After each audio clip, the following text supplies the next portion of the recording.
Are you scared? It was such a simple question, the kind of question Oprah Winfrey had asked thousands of guests over her 25-year career. But when she asked it to 12-year-old Sarah Mitchell, a terminally ill cancer patient sitting across from her in the studio, the answer she received didn't just shock Oprah. It brought millions of viewers to tears and created the most powerful moment in television history. This isn't just another heartwarming Oprah moment. This is the story of how one child's wisdom about life and death changed everything we thought we knew about courage, hope, and what it really means to be alive. Sarah Mitchell was not supposed to be on the Oprah Winfrey Show that day. In fact, she wasn't supposed to be anywhere except in a hospital bed at Children's Memorial Hospital in Chicago, where she had been receiving treatment for acute lymphoblastic leukemia for the past 18 months. But Sarah Mitchell was not like other 12-year-olds. She wasn't like other cancer patients either. While most children her age were worried about homework and friendships and what movie to see on the weekend, Sarah had developed a perspective on life that was both heartbreaking and profound. She had been given 6 months to live. That was 8 months ago. The doctors were baffled by her case. The aggressive chemotherapy treatments that should have put her cancer into remission had failed. The experimental drug trials that had shown promise for other children with her condition had no effect on Sarah's rapidly spreading disease. By all medical predictions, she should have been dead months ago. But Sarah Mitchell had other plans. She spent her days in the hospital writing letters to other sick children, teaching them how to find joy in small moments. She organized art therapy sessions from her hospital bed, helping younger patients express their fears and hopes through painting and drawing. She had even convinced the hospital administration to let her start a garden on the roof, where children could go to feel sunshine on their faces and dirt between their fingers. Sarah's story had caught the attention of local news reporters, who were amazed by her resilience and positive attitude in the face of terminal illness. One of those news segments had been seen by a producer from the Oprah Winfrey Show. Within a week, Sarah's mother received a phone call that would weigh in everything. "Mrs. Mitchell, this is Jennifer Walsh from the Oprah Winfrey Show. We've seen the news stories about your daughter Sarah, and we would love to have her as a guest on our program. We think her story could inspire millions of people who are facing their own struggles." Sarah's mother, Linda, was speechless. The Oprah Winfrey Show was the most watched daytime television program in America. Appearing on Oprah could bring national attention to childhood cancer research. It could help other families going through similar battles. But it could also be too much for Sarah, who had been increasingly weak and tired from her treatments. When Linda told Sarah about the invitation, the 12-year-old's face lit up with an excitement that her mother hadn't seen in months. "Mom, we have to do this," Sarah said, sitting up in her hospital bed with more energy than she had shown in weeks. "Think about all the kids watching at home who might be scared, like I was when I first got sick. Maybe I can help them see that being sick doesn't mean you have to stop living." Linda looked at her daughter, this incredible little girl who had faced more pain and uncertainty in 12 years than most people face in a lifetime, and knew there was no way she could say no. 3 weeks later, against the advice of her medical team, Sarah Mitchell was cleared for travel. She would have one day in Chicago to tape her segment for the Oprah Winfrey Show. It would be her first time outside the hospital in over a month. But what happened when Sarah sat down across from Oprah Winfrey that day wasn't what anyone expected. Not the producers, not the studio audience, not even Oprah herself. Because Sarah Mitchell was about to teach the world something about courage that no one had ever heard before. The morning of the taping, Sarah arrived at Harpo Studios wearing her favorite yellow dress and a bright blue headscarf that covered her bald head. She had insisted on doing her own makeup, applying lip gloss and blush with the careful attention of someone who understood that this might be one of the last times she would have the opportunity to feel beautiful. Oprah met Sarah in the green room before the show began, something she rarely did with guests. But there was something about this 12-year-old girl that had captured her attention from the moment she read Sarah's story. When Oprah walked into the room, she found Sarah sitting calmly in a chair, reading a book to a nervous adult guest who was scheduled to appear later in the show. "You must be Sarah," Oprah said, kneeling down to the girl's eye level. "And you must be Oprah," Sarah replied with a smile that seemed too big for her thin face. "I've been watching your show with my mom since I was little. You help people feel less alone." Something about the way Sarah said those words, The simple honesty and maturity in her voice made Oprah pause. In that moment, she realized that this interview was going to be different from any she had ever conducted. When the cameras began rolling and Sarah took her seat on the famous Oprah couch, the studio audience immediately fell in love with her. She was small for her age, made even smaller by the effects of her treatments, but her presence filled the entire studio. She answered Oprah's questions with a wisdom that seemed impossible for someone so young. "Sarah, tell us about your diagnosis," Oprah began gently. "What was it like when you first found out you had cancer?" "Well," Sarah said, adjusting her headscarf and speaking directly to the camera as if she were talking to a friend. "At first I was really scared. I didn't understand why my body was fighting against me.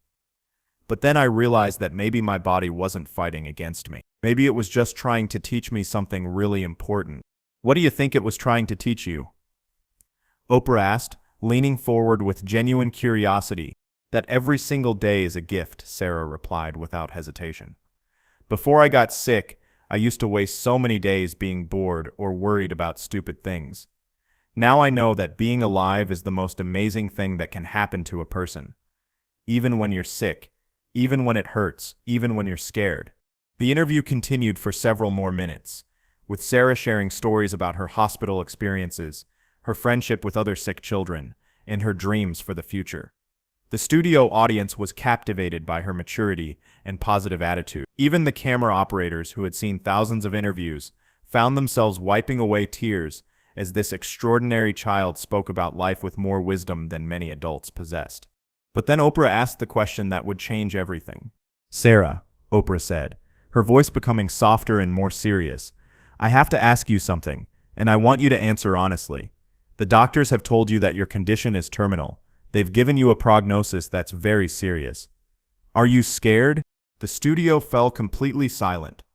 300 audience members held their breath. Millions of viewers watching at home leaned closer to their television screens. Even the production crew stopped what they were doing to listen to what this 12-year-old girl would say about facing her own death. Sarah looked at Oprah for a long moment, then turned to face the camera directly. When she spoke, her voice was clear and strong, filled with a certainty that seemed to come from somewhere far beyond her 12 years. "Scared of what?" Sarah asked, tilting her head slightly as if the question puzzled her. "Scared of dying? No, I'm not scared of dying. You know why?" Oprah shook her head, unable to speak. "Because I'm too busy living," Sarah said with a smile that lit up the entire studio. "Every morning when I wake up, I get to see another sunrise. Every day I get to hug my mom and dad. Every day I get to help other kids who are scared like I used to be. Every day I get to feel grateful for being alive.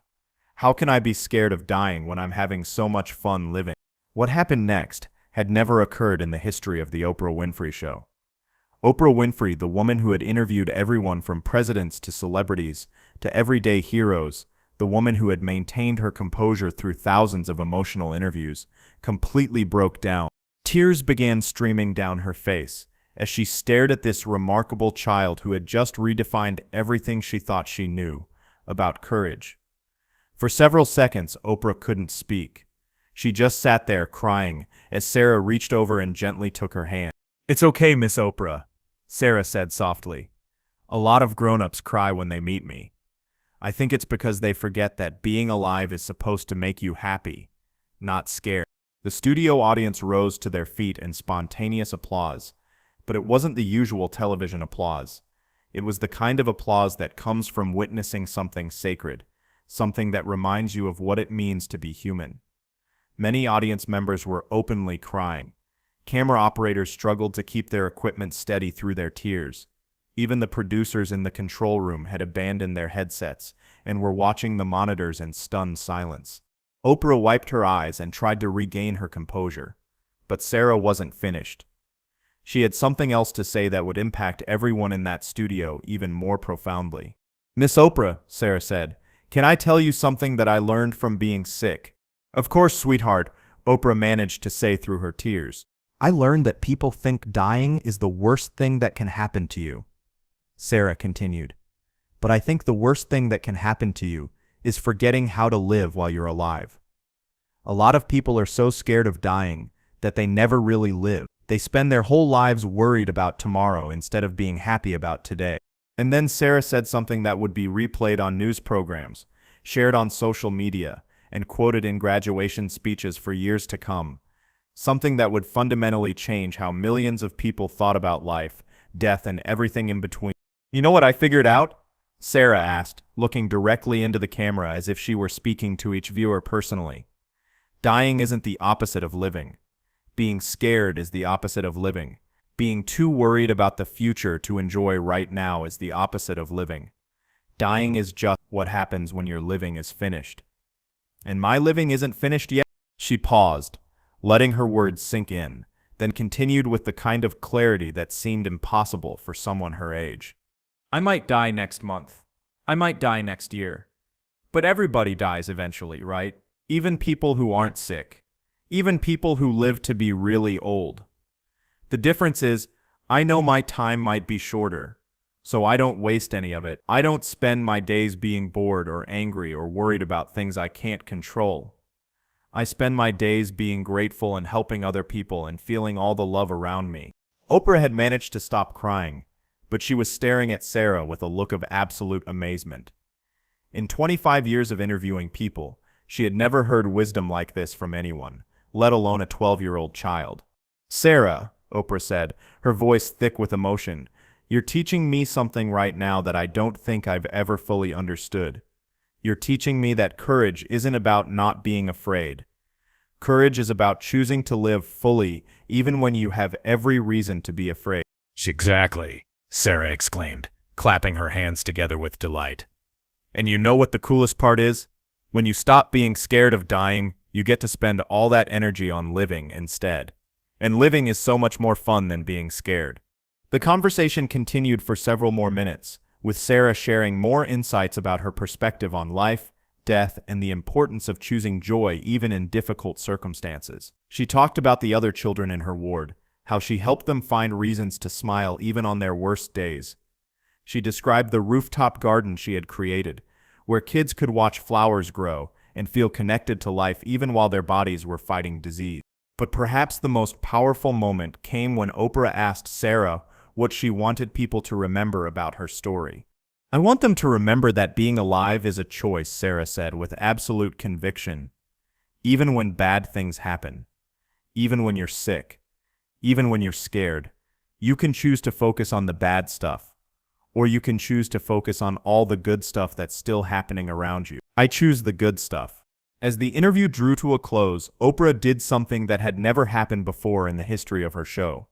She stood up from her chair, walked around the coffee table, and sat down directly next to Sarah on the guest couch. Then, in front of the studio audience and millions of television viewers, she wrapped her arms around this extraordinary child and held her close. "Sarah," Oprah whispered, but her wireless microphone picked up every word, "you have just given me and everyone watching the greatest gift anyone has ever given me.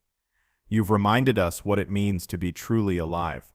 But Oprah wasn't finished. She reached into her jacket pocket and pulled out a small card with her personal phone number written on it.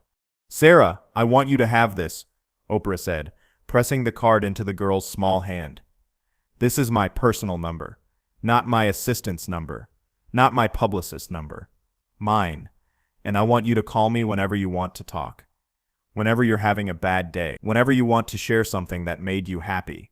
Whenever you just want to remind a grown-up what it means to choose life over fear." The studio audience erupted in applause again, but Oprah held up her hand. She had one more thing to say. "Sarah, you came here today to inspire other people, but you've done something even more important than that. You've changed me. You've changed everyone in this studio, and I have no doubt that you've changed millions of people watching at home. That's not just inspiration, sweetheart, that's transformation." Then Oprah did something that shocked everyone, including her own production team. She announced that she was establishing the Sarah Mitchell Foundation for Childhood Cancer Research, with an initial donation of $1 million from her personal funds. This foundation will support research into childhood cancers, Oprah announced to the stunned audience. But more importantly, it will support programs that help sick children and their families focus on living fully, no matter what their prognosis might be. Because Sarah has taught us that the goal isn't just to add years to life. The goal is to add life to years. The episode aired 3 weeks later and immediately became the most watched program in the history of The Oprah Winfrey Show. But more than that, it sparked a global conversation about how we think about life, death, and what it means to live with purpose and joy. The show received over 100,000 calls and emails from viewers who wanted to share their own stories of choosing life over fear. Children's hospitals across the country reported increases in volunteer applications from people who had been inspired by Sarah's story. The concept of living fully while facing illness became a movement that spread to medical schools, therapy programs, and support groups worldwide. Sarah herself became a symbol of courage and wisdom that transcended her age and condition. She received letters from people around the world who thanked her for changing their perspective on their own challenges. Adults wrote to tell her that her words had helped them overcome depression, anxiety, and fear of the future. Other children with serious illnesses wrote to say that she had shown them how to find joy even in the hospital. But perhaps the most powerful response came from the medical community. Doctors and nurses who had seen the episode began incorporating Sarah's philosophy into their patient care. Instead of focusing solely on fighting disease, they began helping patients and families focus on living fully within whatever circumstances they faced.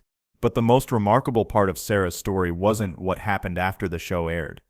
It was what happened to Sarah herself, and how her time with Oprah changed the trajectory of her remaining life in ways no one could have predicted. Sarah Mitchell lived for 14 more months after her appearance on The Oprah Winfrey Show.